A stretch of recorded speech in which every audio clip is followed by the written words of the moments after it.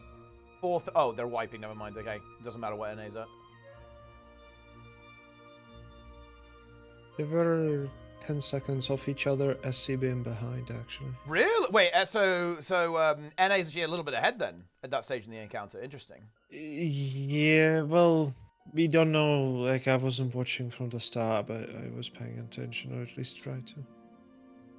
It was around 31 or something when SC was at exactly the same percentage as NA.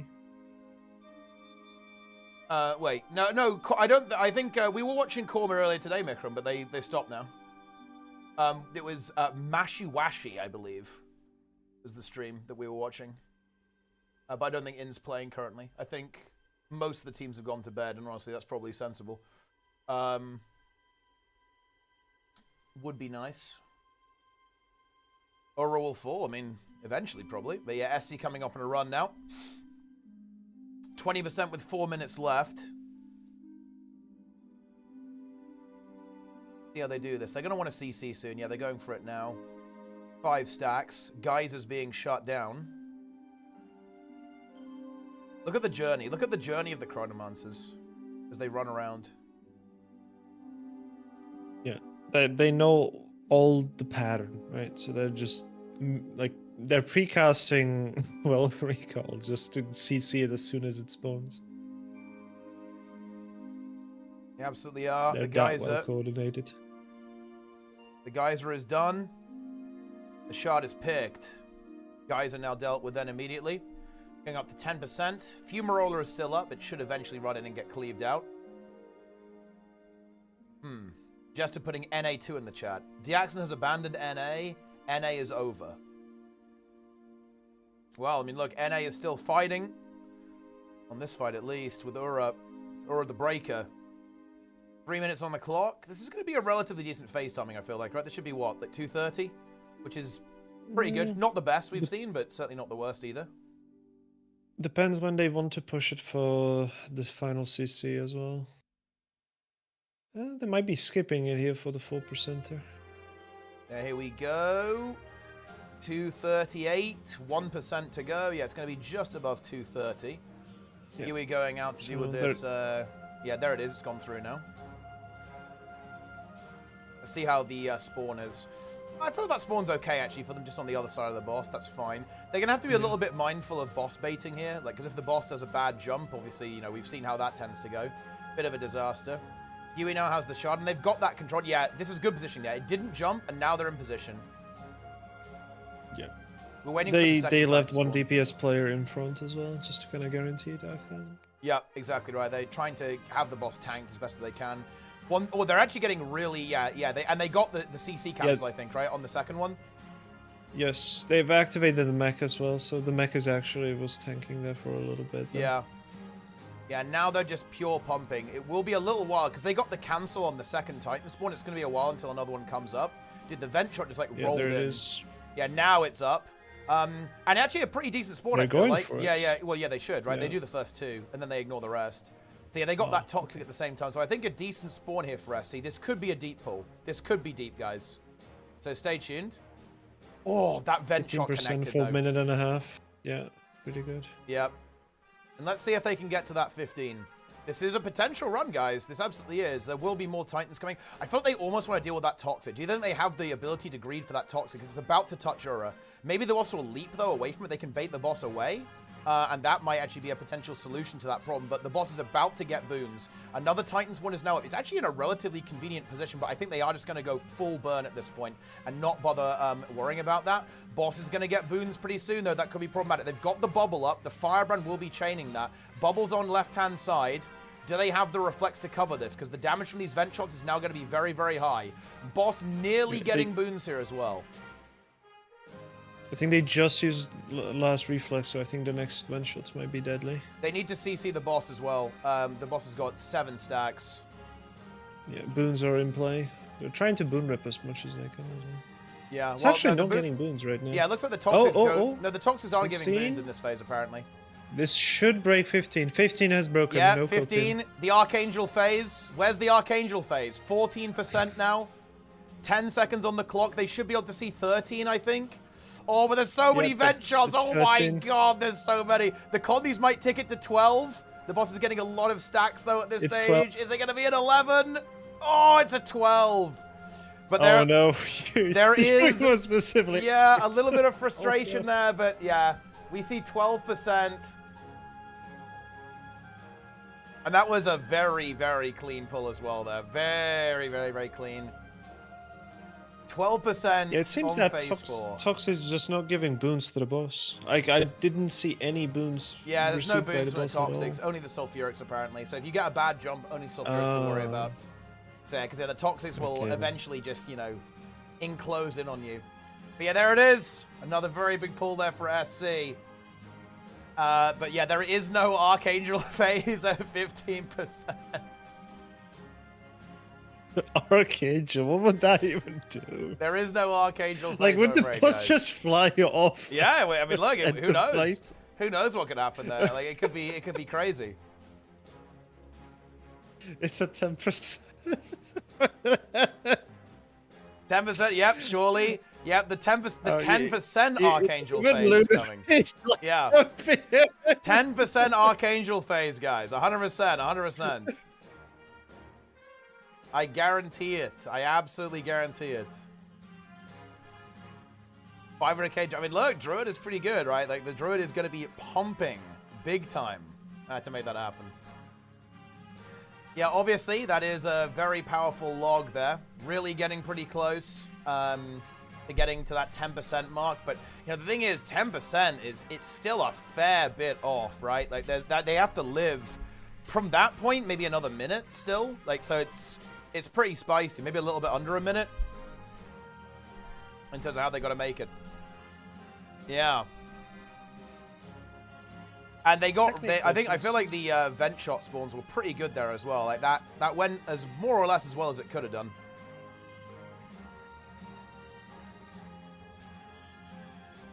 NA coming up to a pull here as well, though.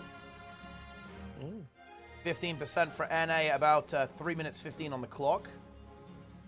Currently at a group DPS of 222. Bear in mind, guys, to kill this boss before the timer runs out, you need about 246k DPS. On average, from, you know, second 1 to the end of the fight. So we are about, you know, 20k behind here.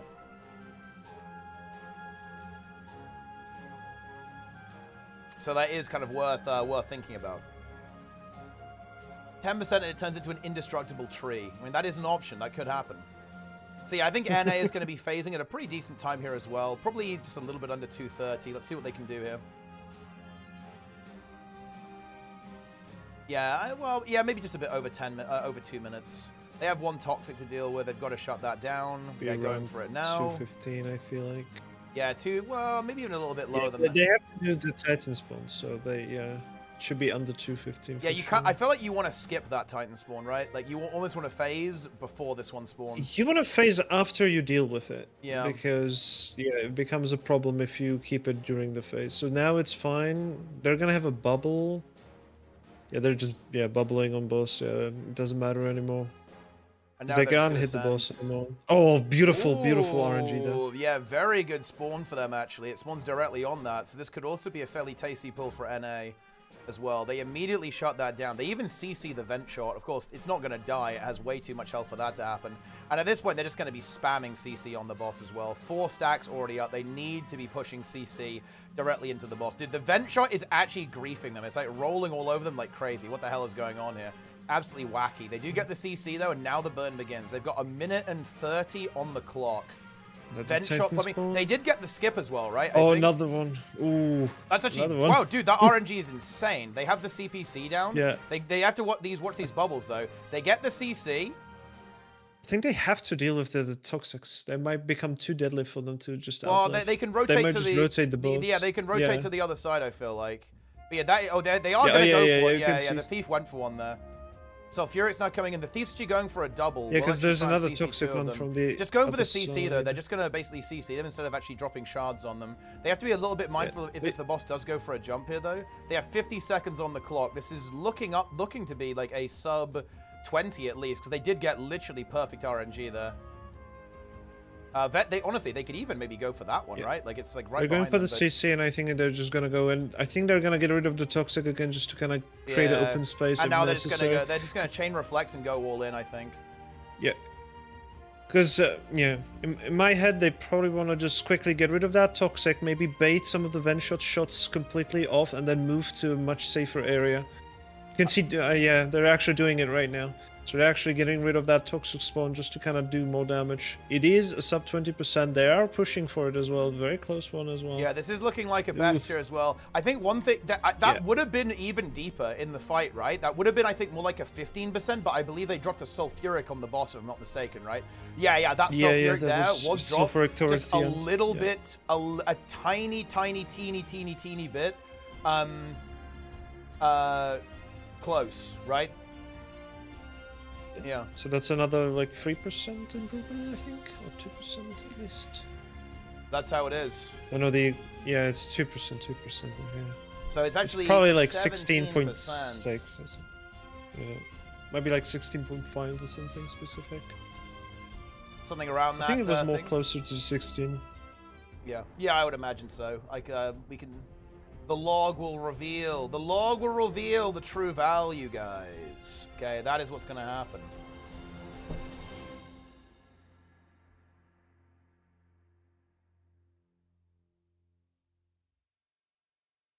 Does the group deepest account for the 5-second URA is involved? Like, well, I guess not actually. I guess it needs to be like a hair higher because the boss. Well, yeah, the boss also resets all its condis there, which so you have to kind of re-ramp a little bit. But I mean, ultimately, yeah, like you have to do 246k including the invuln. So yeah, you got to do like a little bit more than that, right? Like outside of the. Pretty much the situation. Yeah, so far there is actual competition. I love it. Yeah, it's definitely It's pretty close weird right to now. be, just Definitely close. observing it and participating in it. Yeah, it's close right now. It is close. 5% separate these rosters, guys. 5% separate these rosters. Yeah. I don't know who wins, but I'm definitely gonna be happy because it's deserved. Like everyone's playing so fucking well. Sub 10%. I mean, yeah, sub 10% is definitely doable. That's for sure. Well, I mean, you know, it might take a bit of grinding to get it, but there's potential, right? There is potential. Yeah.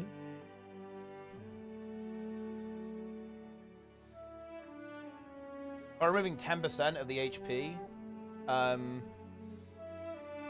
if they remove 10% of the HP, I mean, it's like, bear in mind, guys, if you remove 10% of the total health pool, it would heal less as well, right? So it would be more than just like a 10% on the HP bar nerf. It would be a little bit more than that. It would actually be 14%, right? Because the boss gets 10%. It gets 40% of that 10% back, right? If that makes any sense. So you got to bear that in mind, right? If you nerf it by 10%, the boss is dead at this point. Yep. If there's a phase at 10%, this will be really good. I'm not gonna lie, there almost certainly isn't at this stage. Like, I hate to, Hey, I hate to be the the bearer of bad news, guys. But no, I'm pretty sure, guys, it just dies at 0% at this phase. Hey, I believed it to the bitter end for HT as well, like HTCM back in the day. I believe so goddamn hard that there's going to be a secret. Yeah, that would have been cool, orb actually. phase. A secret orb phase, or a secret, you know, like an extra dragon that would like pop up. That would have been really cool, actually. If that had happened. So unfortunately, guys, there is no 15% Archangel phase. That is the bad news. Okay, that's Yeah, because it's a 10. That is just not the 10. situation. That is not the way. Let's see. I think LN might be. Is LN stopping, or is it just Mela stopping? They've like subbed him in. Actually, I think LN is done for the day. By the looks of that. Might be done. Don't know the state of SE. I see you raiding Void Lounge. So. Oh, okay, so it looks like SE is going to bed. Yeah, I think SE is also ending. I think that's a good place to end, right? Because at the end of the day, you know, they said, okay, we wanted to see the Archangel phase, right? They wanted to check if the Archangel phase existed, and then and then unfortunately, I mean, it is at 10%, so yeah, they were close, just not enough, unfortunately. Yeah. But they're gonna get it next time. Gonna one pull that immediately sub 10%. Pretty much. I believe in that they can do it. Yeah. They're really good at it. Guys, yeah, surely something happens at 10%, right? Yo, Luna likes the right, man. Appreciate you, bro. Okay, like, be honest with me, Luna. When you guys actually coped for a 15% Archangel phase, there's no fucking shot. There's no way you actually thought there was going to be the Archangel phase. But you know, honestly, I think copium can keep the motivation going, right? You can use the cope to push yourself forwards and find some more DPS and execute even better. So I don't know, who knows? Yeah. Surely there's going to be something at 10%. Then after you reach 10%, surely there's something at 5. You just keep endlessly pushing forward until the 0%. Yeah. And then maybe eventually something may happen. But you may just get the chest because the 0% is the Archangel phase where it just dies. But it would be interesting. It would be for sure first where the boss does not die on 0%. If that would be the case, if something like that happened. Or like you get additional timer or something. Yep. Pretty much. 10% all vent shots turn into the Guardian NPC. All vent shots goes to healing turret and the actual, mechs. Phase at 10%. Well, you guys have got to understand that we're living in the world where we're living in the world where we're already in the end phase, right? We're in the 10% phase. It's just that the 10% phase for URA, it starts at 40%. Like we're already in like the secret CM phase, basically. So I don't think there's gonna be anything else. Yeah, there's not gonna be a secret behind the secret. It would have been goddamn amazing, but yeah, I always love the idea of a secret phase, but yeah, we already have the secret phase on URA CM, so yeah. As you mentioned, on LCM it's just 40%. That's it. Where it is. Yeah, that's the meme. I think the other thing is to note here about this is that bear in mind, guys, you need to have like the runs we're seeing here. You need like good spawns as well. Like you need to have good positioning, and the spawn of the vent shots need to be nice. Like on NA's last pull, oh, that's an unfortunate boss movement. You hate to see that. Wait, is it getting boons or not? Oh shit, it's just barely. It's barely not in the sulfuric. We're saved. We're back in business. We do probably want that. It's actually fine. Yeah, it is. We want it to move back to the middle, I think. Yeah, that actually. They definitely want to because of the Titan spawns. They could be on the opposite side, and I think that that's kind of the case now. It's too far away, so you can see the distance. Yeah, this is not where they want to be. But yeah, this is definitely like big content for sure. They're actually holding it there. They kept one player just there, just to keep it there, so it couldn't jump. So they actually want to hold it there. This could be a good decision depending on the Titan spawn RNG. You could also allow them to move the boss a little bit more later on.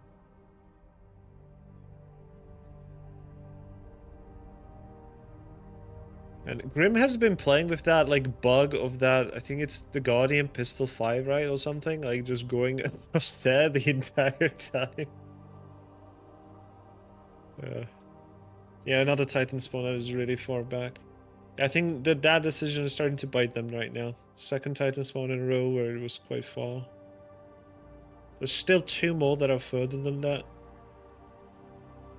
Outside of that, it's pretty decent. Exactly, Yeah, exactly. Approximately 4% behind right now. Yeah. Based on what we've kind of had before. Yeah, and it does look like the number that you want to be having here, where you want to be getting, is around like 230, right? Like that sort of entrance into the 0% phase is kind of what you're looking for.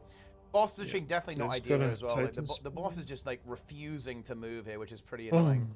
That's another rough one. Yeah, they're gonna have to run quite a long way, and that, of course that's gonna sacrifice a bit more DPS uptime. They can still have a really good pull here, I think, but obviously they are losing a little bit of damage.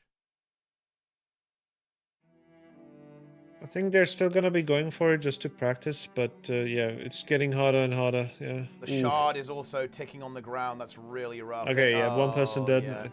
Yeah, they had a bit of messy shard management here, and that is unfortunately going to lead to a wipe at 4% there. And you can see like how bad it is when the boss is really far. It means that you have to just travel so much more distance, you know, in order to actually get back to the boss after handling a mechanics. That's like really, really rough.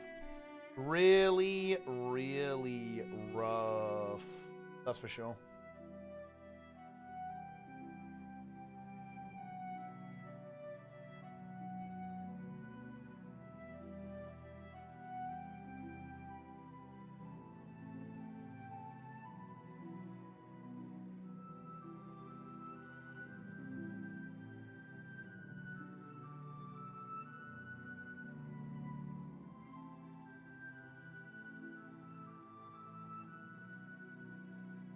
Now we're going again. Your soldier's too peaceful. Well, look, you know, we've got to keep it zen. You know, we got to keep it zen. We're good. We're good.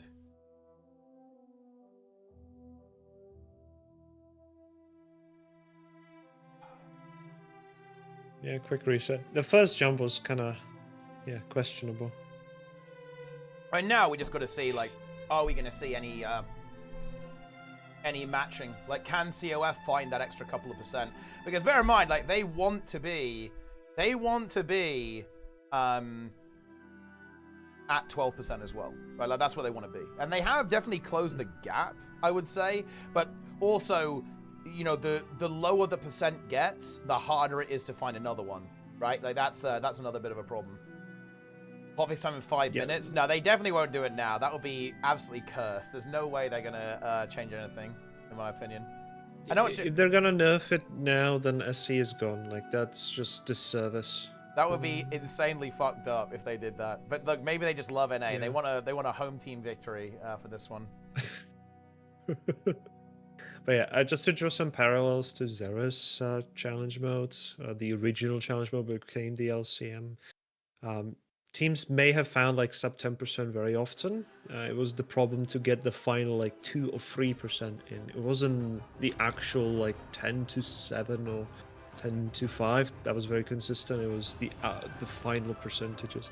This is the same thing here, where we are at the point where it's not just about the player skill, but it's also about the RNG, albeit it's already a massive player skill. Ooh, quick reset again, I see. Yikes. Quick reset, and we go again. Maybe, no, that's just the way, you know, it happens sometimes, you know. Yeah. Just got to go again. We go again immediately.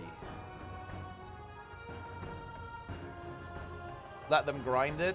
Well, I mean, we'll see how deep they can go.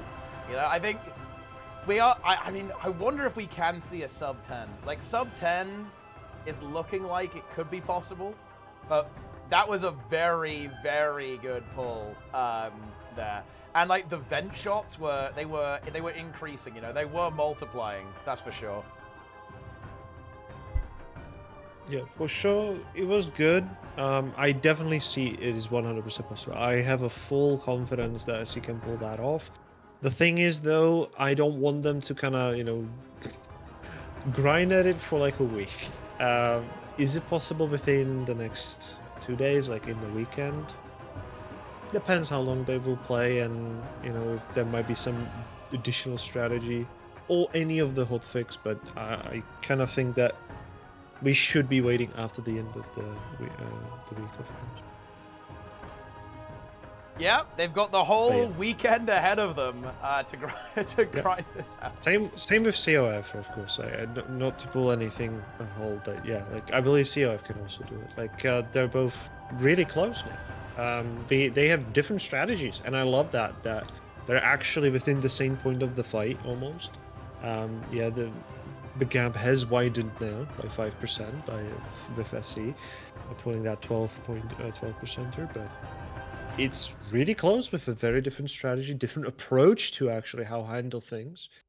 And that's good, because that generally opens up the more ability, more switcheroos later on when like normal people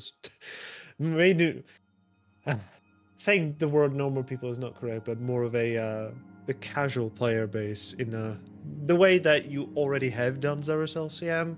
But this is just impossible to, like, you need to be the best of the best of the best right now. That's just not within range. But yeah, after the change, like, I am excited to start proccing. I do hope that you join me occasionally as well, Tipo. Oh yeah, I mean, I might be around. Might be. In 2 minutes, last patch. No, guys, bear in mind, it's not. It's an hour ago. I was gonna say this, but like, they're not gonna fix it. Don't worry. Like, SC, you guys can go to bed. Well, if you want to, anyway. But yeah, no, guys, remember, time shifted. Yeah, all patches are 1 hour earlier than usual. Normal hotfix time is 1 hour ago. Yeah, it's 1 hour ago. Yeah. It's not now. It's 1 hour ago. Yeah, an additional thing, the EU is also moving to the summertime, so it's going to be fixed for next week. Yeah. It's fixed for next week, but they're desynced right now. So no. Yeah, and they're desynced to be right now, clear, but- there is 0% chance ArenaNet wouldn't communicate about this ahead of time. By the way, like, look, maybe you guys think I'm coping. That's like ArenaNet's Archangel phase, but there's no way they wouldn't post about it. Yeah, they're no Blizzard. Yeah. Blizzard are the ones who just like randomly change stuff because they're based. Okay, they go, you know what? Here they come. Here come the hot fixes, guys. Enjoy them. But, you know, I think that's one of the advantages that I feel like Blizzard has in situations like this, is because they've had like years of doing stuff like this, so everyone knows what they're gonna do, if that makes any sense, right? So it's not really a surprise when Blizzard does hot fixes, because they always do that. Whereas like, we're in somewhat uncharted territory with ArenaNet. I think they're finding the way, like, the last possible straws. What is actually possible, right? And yeah, if there is a way to keep pushing that, then they should. But at least just don't overplay it much. You want to be in shape for whenever the actual inevitable hotfix may come, if it even does come.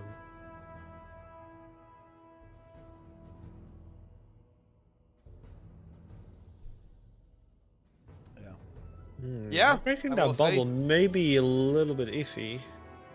Okay, it was fine. Just a down state. A little bit scared there, but it was all good. Nicer color palette than Ceros? I mean, I don't know. Look, maybe it's because I kind of liked Soto's art direction. I think Temple of Feb looks so sick, actually. I really like it. I actually like how Ceros looks a lot. Big fan of that arena. This is okay too, actually. I do like Mount Balrior. Mount Balrior is a really lovely map, actually. It's quite pretty. And it's got like different areas in it too. Like, you know, the Decima area, the Greer area, and then the Ura area. This kind of sulfurous, kind of volcanic thing is pretty cool, actually. But I do like the Soto art style, actually, overall.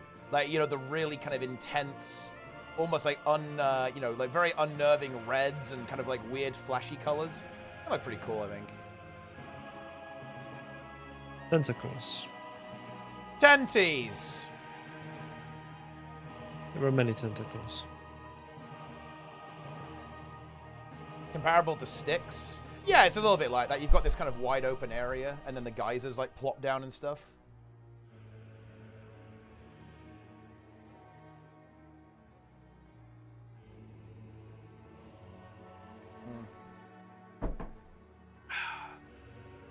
easier on the eyes. Yeah, I guess it's a little bit less, you know, like there was quite a lot of intense color on Ceres, for sure. His abilities too, right? A lot of like really intense reds and so on. Yeah, especially the empowered circles on the players and stuff like that. Like it was very visible and noticeable. Yeah. Yeah, we are like around 552 with 50%, which is pretty good in terms of damage. Yeah, it looks good. Like, the real thing that SC does extremely well is that they're very efficient at dealing with sub 40%. Like, because I think that at this stage, the DPS between COF and SC is pretty close, right? Like, they are, you know, around, they're in the same region at the very least, right? You know, this kind of 220k DPS mark.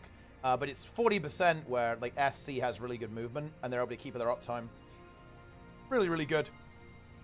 Overall, I think the interesting thing is that this team, the NA team, they do have that double firebrand and a corrosive poison cloud coming through too from the necromancer now. We're going to swap over to the CPC, so that does mean there is a lot of projectile block available for these teams, or for this team rather, which I think is pretty good for them. It means that they are able to kind of, you know, block a lot of vent shots for a long period of time, which is pretty nice. However, these fumarollers are kind of bonking them. People are a bit of slowness on the bubbles too, actually, taking a fair bit of damage. Decent chunk of stacks on the boss as well. They've got to get that CC'd. Yeah. They got slightly destabilized by many people getting mechanics, the ones that were needed to deal with toxic geysers, and yeah, I believe also the shard got a sulfuric maybe as well at some point. So there was a little bit of a later break as well. Another Titan Spawn coming in. They are still kind of recovering it, so this is fine so far-ish, but yes, it's getting more and more unstable. The Deadeye goes down as well. Not ideal right now. They're handling it though.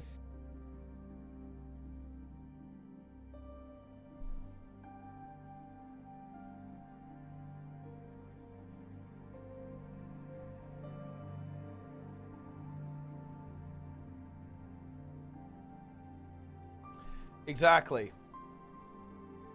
And yeah, we're on the 6th boss, Jester. We're on the one-armed bandit in WoW. Pretty fun boss.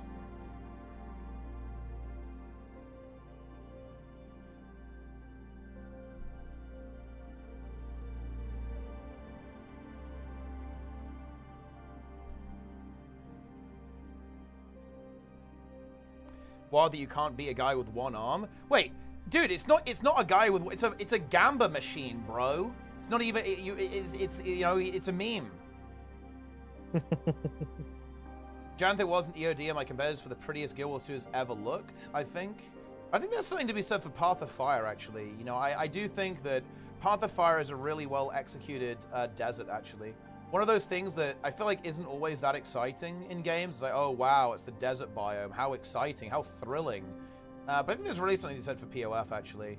They pull off a lot of variety in an environment that you almost wouldn't expect that to be possible. You know what I mean? For sure. Yeah, like the level design, the world design in POF is honestly top tier, 100%. Yeah. I think there would be a little bit more repeatable areas inside that. I really like it came in later, but I really like the dwarven stuff in POF. You know, like the dwarven architecture and like the underground stuff. I think it's really cool. I think it looks really good. Yeah, the Deldrimor and stuff. The jumping puzzle was really cool. Yeah, it's really cool. Like all the oh no! Stuff. Oh yeah, he just GG's it. Yeah, he just GG's it. He knows. He knows. Yeah, he knows it. Yeah, that can't happen, right? That just can't happen. Yeah, I mean, they were already behind, unfortunately, quite a lot, so they had to. Yeah. That's just the right call. Like, it's just going to be frustrating, right? You're not going to be happy when that boss jumps. You have to prevent it from doing that. Otherwise, it is pretty much a deplete situation at that point. Also, the night sky's good. Yeah, the skybox in POF is so good. One of my favorite things in the game, actually, is the hidden city, right? Like the Mirage City in the sky. That is, oh my god, wow. I love that. That is so cool.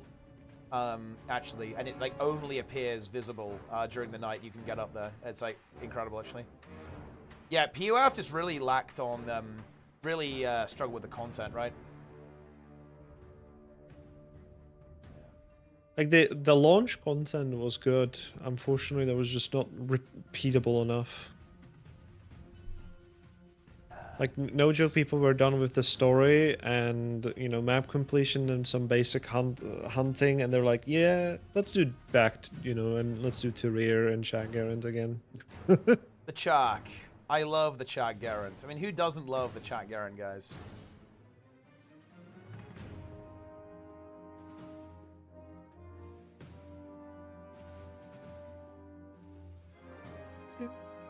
The side stories are really cool, though. I'm kind of glad they've added them to the game. But it would be better if it wouldn't be tracked as an achievement, which is kind of awkward, but yeah, understandable. Which mechanic is most annoying to deal with? The DPS check. Yes. That's pretty much it. I would say it's actually the most annoying mechanic is the jump. The jump is like actual despair. Like when it like jumps in the wrong direction, it is like, oh my god, bro, it's disaster, absolute disaster.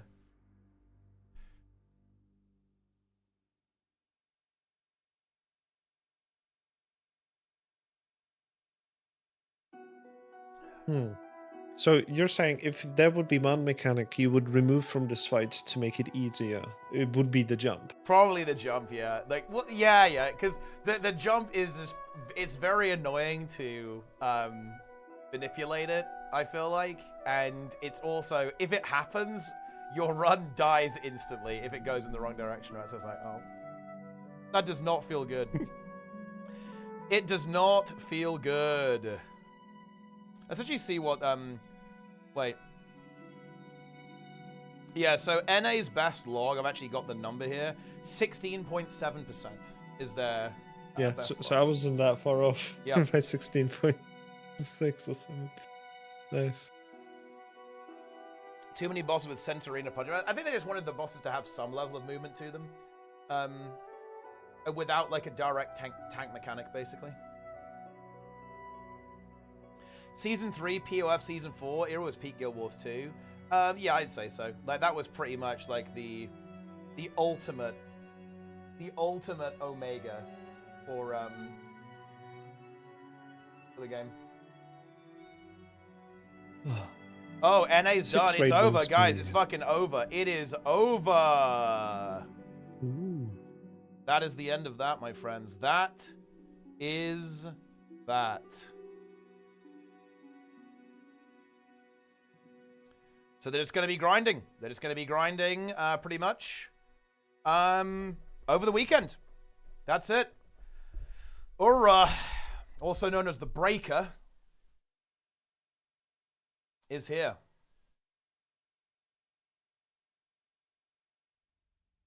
Well, there you have it.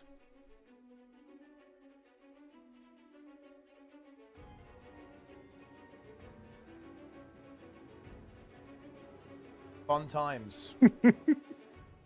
Yeah.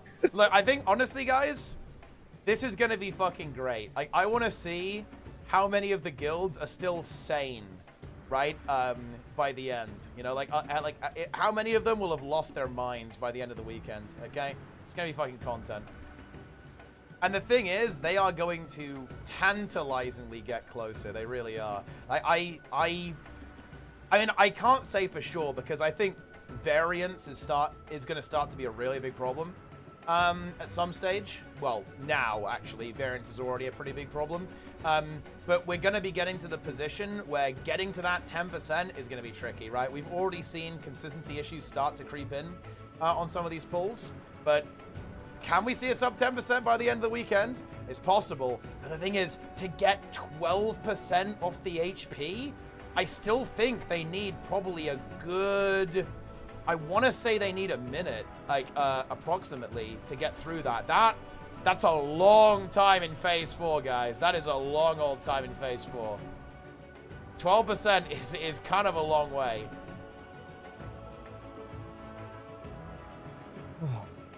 Reminds me of that boss we did in Aberrus. with the lava surfing. Forgot his name. Rashok? Yes. Yeah. Yep. The final phase was also very deadly for us. The longer it went, Bro. the harder it became. Do you not want to come back, Planix, and do Mythic again? Surely you do. Surely you do. I don't know.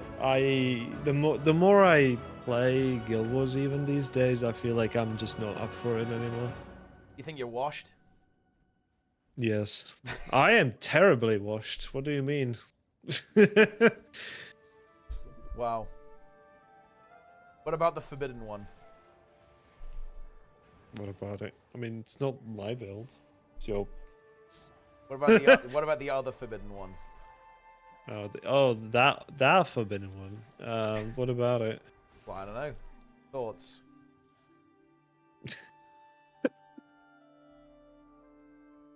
Yeah. Do you mean like it's gonna randomly pop up at 10%, just killing the boss or something? Yeah, maybe. Look, I'm just saying, you could log in retail, you can get Hall of Fame. Would you not? We can get you Hall of Fame. How's that feel? Log in. That's a big copy. I would need to get back on the gear grind. I'm so fucking behind. Well, I mean, you know, it's easy to catch up though, right? Like the game just like throws shit at you. We can just boost you. We can boost you keys.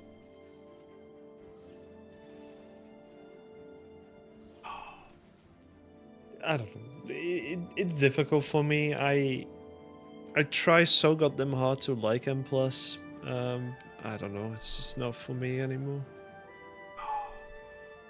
And I don't mind doing dungeons. Like I can do dungeons in Classic all the time. It's I don't know. There's just something with M+ that's just annoying me.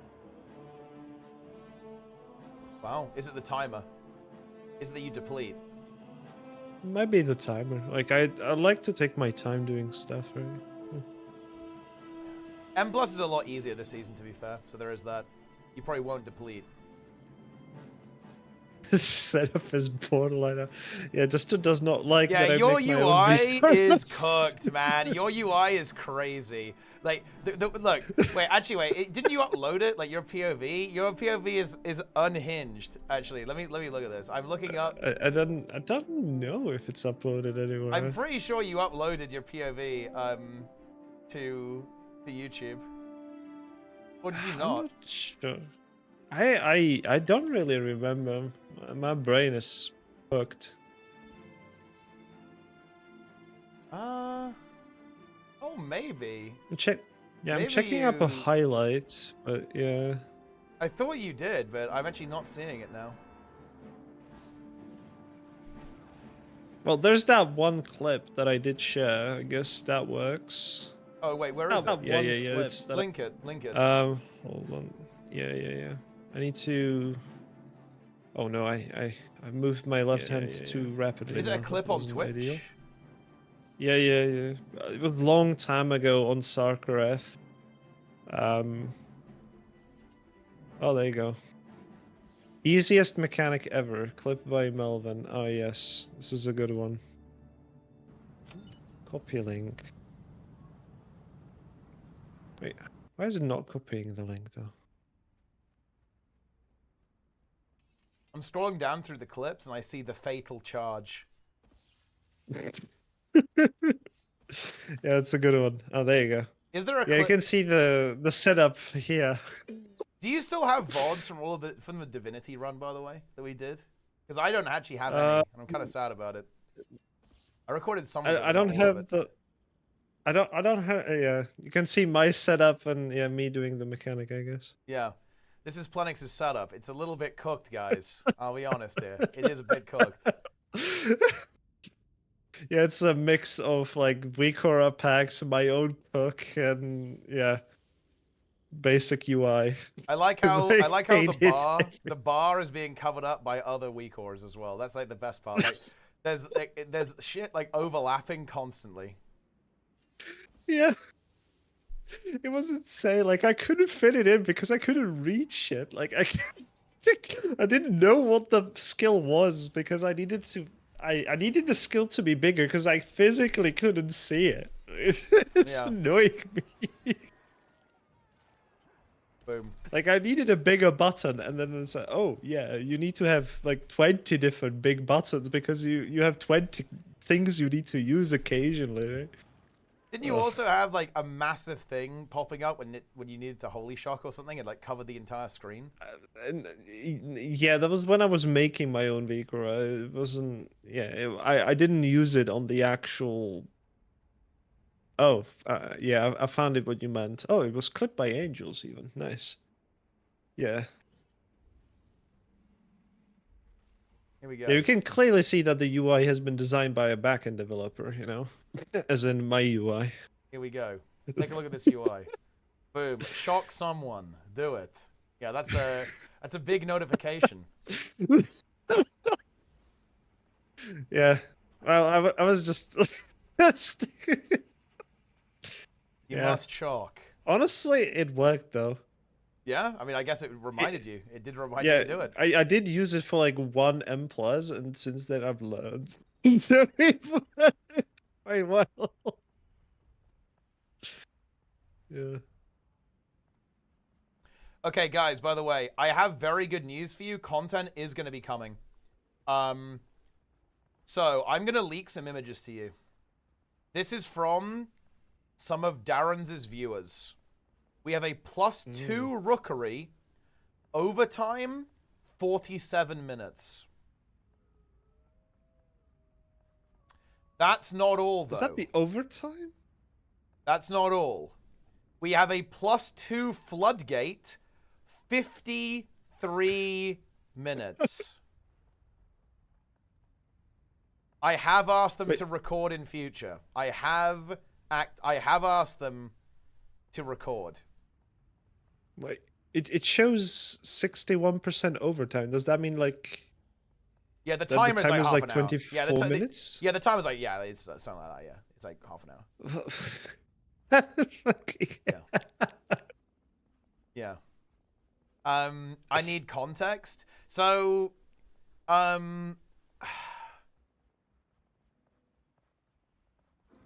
it's like a tier 2 fractal taking half an hour. That's the equivalent. A tier 2 fractal taking it's probably a little actually it's maybe more like a tier 3. It's a bit harder than that. No, actually it's probably it's like a tier 4 fractal maybe actually. Like a tier 4 fractal taking half an hour with like chain wipes basically. Yeah, like 1 tier 4 fractal with like chain wipes. It's harder than a mythic +2 is harder than like tier 3, I think. It's more like a tier 4, I guess.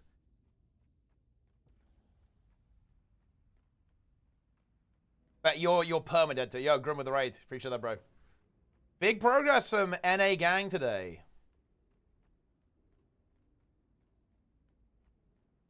But yeah, it's like chain wiping into a tier 4 fractal.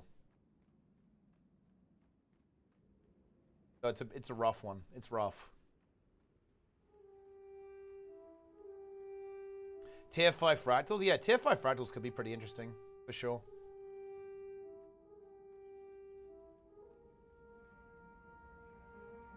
Dude, my mage is 660 rated. The bad news is my DPS is dog shit. So I need to grind a bit. I could cope and say it's the trinkets, but it's not. It's definitely the rotation. So we got to work on that.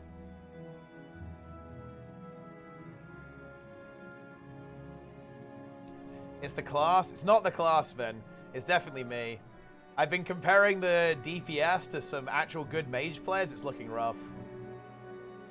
I need to grind the single target rotational. I'm actually alright on AoE, but my single target rotation is not good. To be fair, I haven't really looked up what you're supposed to do. I think I'm not fireballing enough, actually. I'm pretty sure my mistake is that I'm very eager to spend Fire Blast charges, but that's actually, I don't think that's correct. I'm pretty sure you should only really care about spending them if you're about to cap. And so I'm missing out on a bunch of casts, and therefore missing out on a bunch of Pyroblasts. Full powers into combust, exactly. Yeah, and I think I'm spending them way too aggressively because I haven't really like done proper practice. I've just like sent it because I'm only doing 10s, right? And yeah, I think my combust time is dog shit because I'm not managing my fire blast correctly. I'm spending them too aggressively for sure. I don't have the braces either, which I guess is relevant, right? Because you can, get a 5-second CDR on combust, but yeah. What's up? Sorry.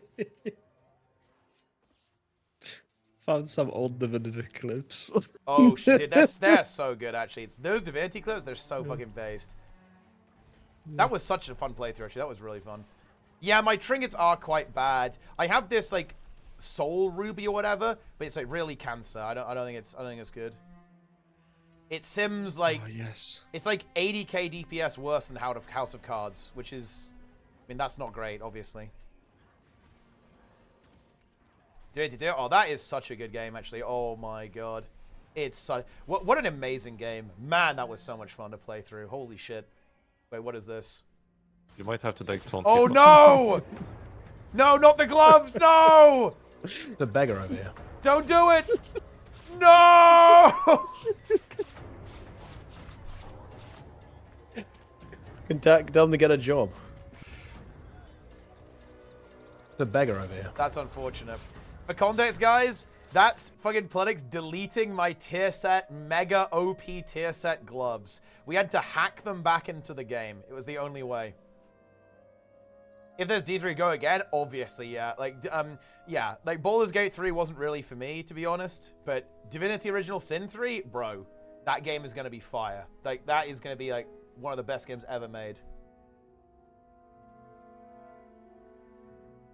Maybe we finally discovered what Malady is up to, just saying. A random character, right?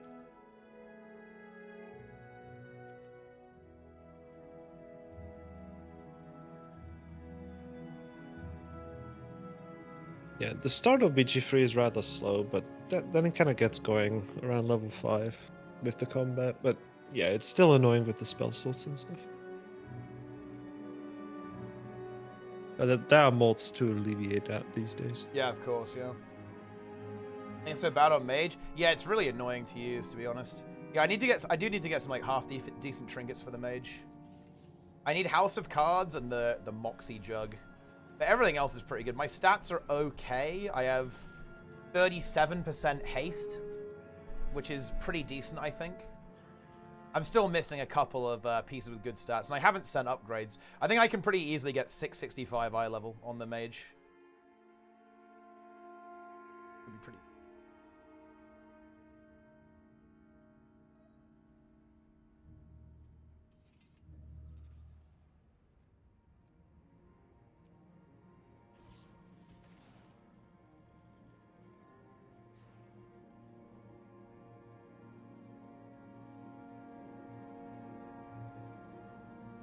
Guild Wars 1 playthrough? I mean, we might do hardcore.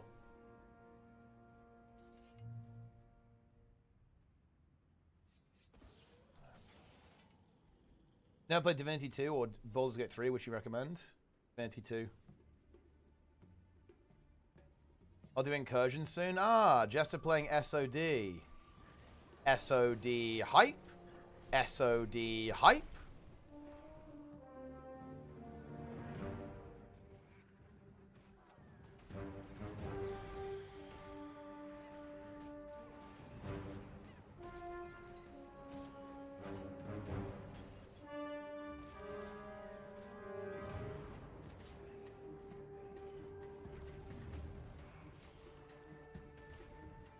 Global raid release? It does, yeah. They have the technology.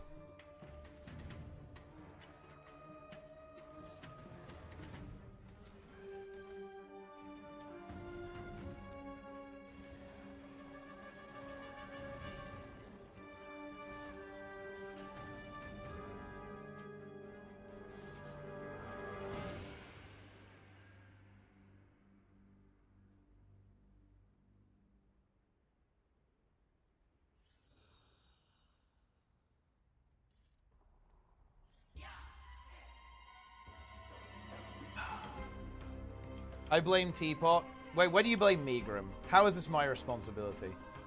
How am I responsible for URA?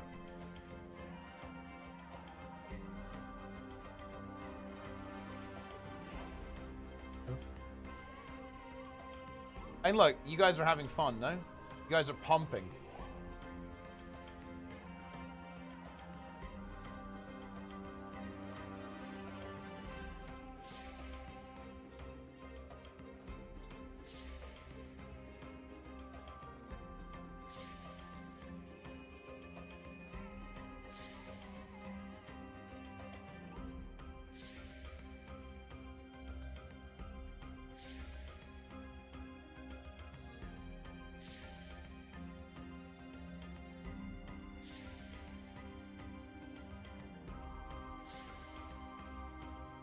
The teams are getting close. For this boss dies this weekend. Nice one. What do you call that? Nah, I'm not gonna play URA right now. I need to sleep pretty soon. I'm pretty tired. I'm sleepy. I need to go to bed pretty soon, actually. I am mega drained. I am drained as fuck.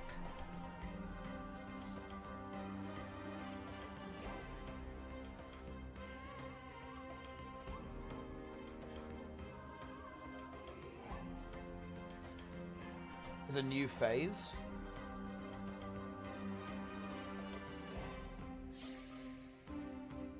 I mean, we'll see.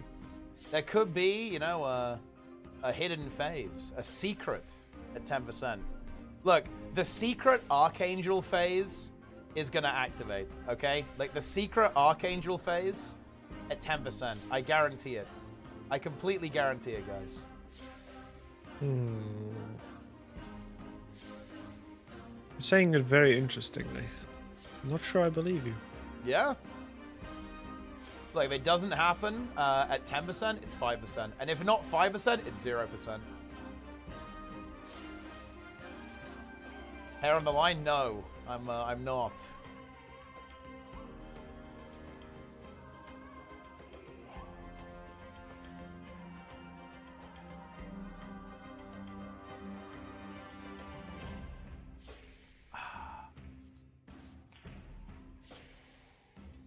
Hair on the line for classic HC? I mean, look, I was never going to die in HC, dude. It is look, honestly, I think Plenix needs to do HC. Because, like, Sneb is no longer delivering us content because he's really busy in real life. Darren's broke. Plenix, it's time. What do you mean my state is? Like... Well, I'm saying, you need to go 1 to 60 HC.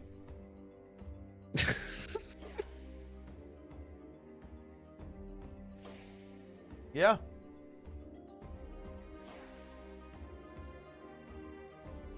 The thing is, I'm going to expose Jester. He probably had his account piloted because he refused to stream. So he was probably piloted. Wait.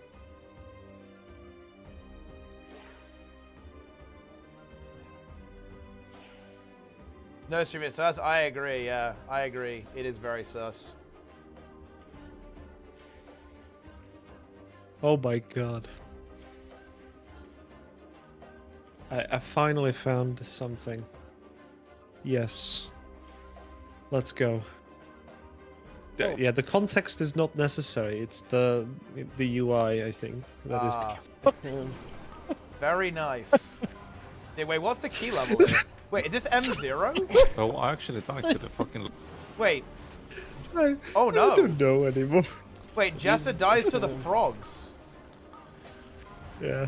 Yeah, he has 10 stacks. He dies to the frog. Boom, he's dead. Oh, I actually died to the fucking... The gold yeah, sword because you're toxin. supposed to, you know, not let them touch you.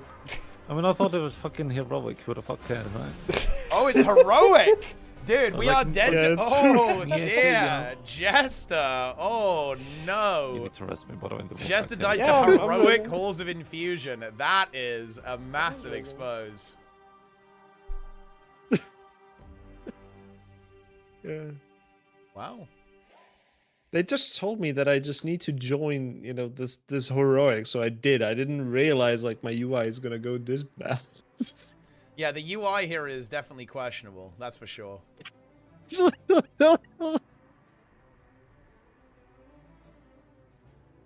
I mean, it kind of worked. I managed to click on people, you know, and the Vikora did remind me, so it worked.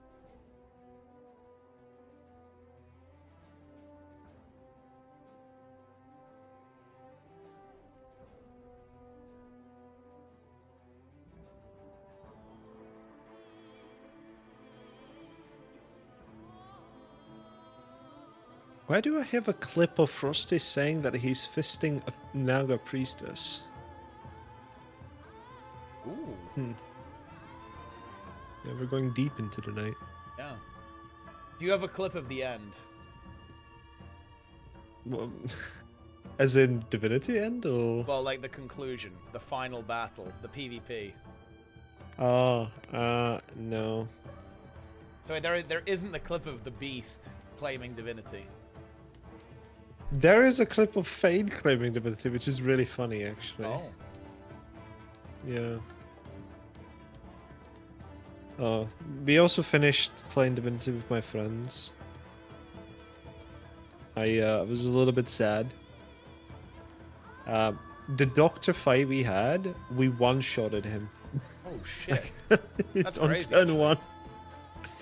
Yeah. Yeah, I felt like our fight was pretty fucked up, right? I think we had to use the nuke, didn't we, to clear it? Yeah. Yeah. I actually used the nuke in the final fight instead. Wait, did you But it was pretty did good. you win? Yes-ish. If that makes sense. Both of my friends decided that they do not want to pursue the divinity, so I won by default. Oh, Yeah. I see. Let's Yeah. delete one of your set items? What the oh no! That's actually tragic. Yeah. Guess what? That was default. Oh yeah? Wait, what was it? Surely not the gloves again. Wasn't the gloves. But it was the same side. Oh no. Yeah, Cheryl was playing Beast as well. Ah, the Played different Beast. power sets.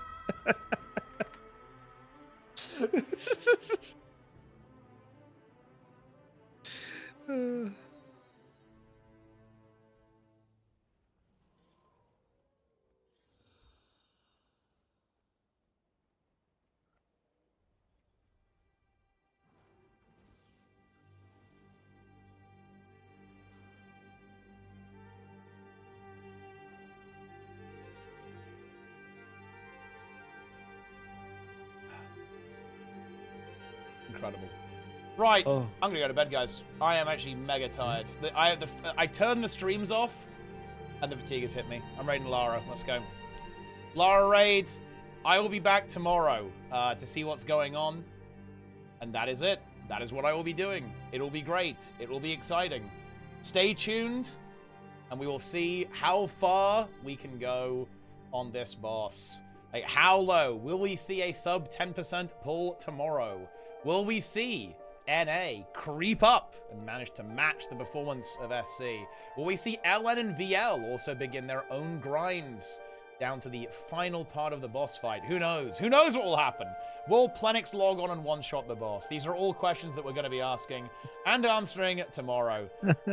Until then, though, I'm fucking collapsing because I am just slowly rotting and festering. Okay, that's what I'm saying. Anyway, that's it, guys. I will see you all next time. GG's gamers, say hello for me. Follow, subscribe, watch the YouTube VODs. Take it easy.